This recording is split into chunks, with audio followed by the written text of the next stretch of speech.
about the elementals na kinuha daw to ng elemento, kinuha ng sirena or anything. So, una-una po, hindi ko po sinasabi walang sirena, walang elemento. Yes, I do believe, naniniwala ako doon.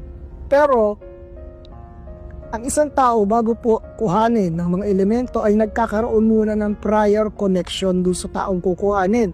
Kasi kukunin po nila yung consent ng tao kung sasama ba o hindi. And at this point, mukhang wala naman pong ganong connection. Hindi ko nakita yung connectivity niya dun sa mga elemento. So therefore, off po ako dun sa issue na kinuha ng mga elemento. Hindi po gano'n ang mga elemento na basta nakakita ng tao na nililigo sa ilog, kukuhanin agad.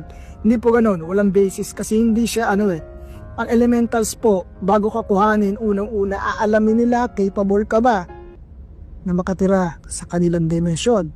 Pangalawa, magko-connect muna sa iyan personally ng matagal na panahon. Kukuhanin niya yung loob mo bago kanya isama. Kung alam niyo po yung mga kwento ng matatanda, pinupunta sa bahay, nililigawan, yun po yung totoong abduction.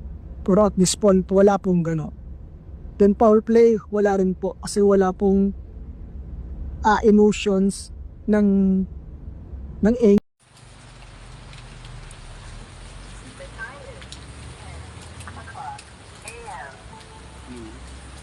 No, maklaro yan yun.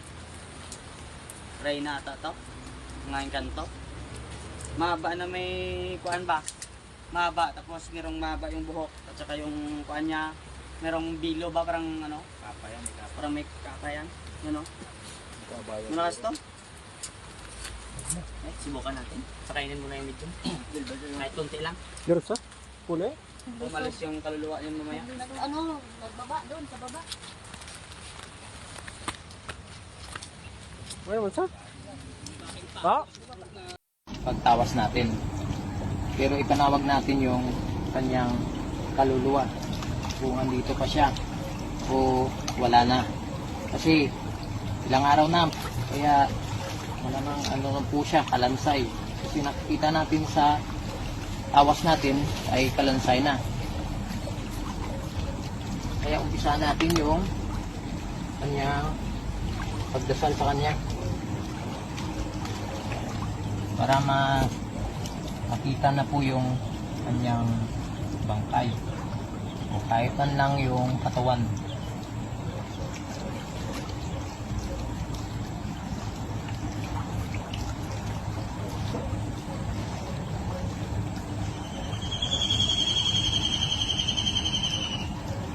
Ayan po.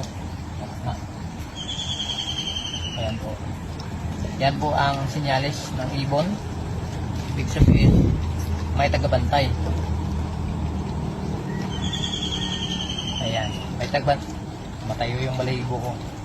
May tagabantay po rito. Ibig sabihin, hinalay po yung kaluluwa ni Juros Flores. Kaya umpisa natin kasi parang may naramdaman ako na puwersa.